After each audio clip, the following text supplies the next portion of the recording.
Hi everyone, I'm Suriteja. Today I'm going to discuss about the topic of thick clients and thin clients, and I'm going to argue particularly about one client which will be favorable in my point of view. First of all, I would like to discuss about the topic of what is thick clients, or I'm going to differentiate separately. In thin clients, it is common. Thin clients is nothing but the computer that uses resources inside a central server, which is opposed to a hard drive. Thin clients connects to a server-based environment that hosts the majority of applications, memory, and sensitive data that user needs.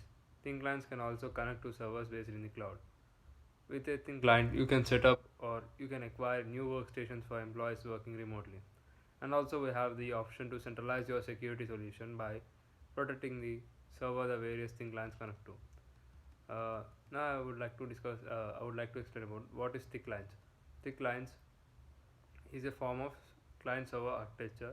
Sometimes it is called as a fat client also. Especially it is a networked computer system with most resources installed locally rather than distributed over a network. The client's devices can be used as, for example, PCs because they have their own hard drives, software applications, and other local resources. Thick clients are almost anonymously preferred by network users because they are very customizable with thick clients. There is no need to have continuous server communication. I would like to argue in favor of the thin client approach to software architecture. In a thin client architecture, the majority of the application logic resides on the server side and the client side acts mainly as a display interface for the user. In this, the server side does most of the processing and manages the data storage.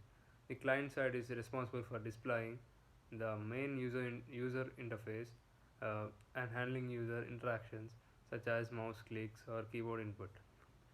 The load on the network is reduced in this architecture by the client only needs to receive the minimal amount of data that which necessary to display the interface, and it receives user inputs rather than having to process large amounts of data. And by the way, I would like to propose one example for this. Uh, as usually for a web-based email service like Gmail, where the email application and data storage resides on the server and the client only displays the user interface. Thank you.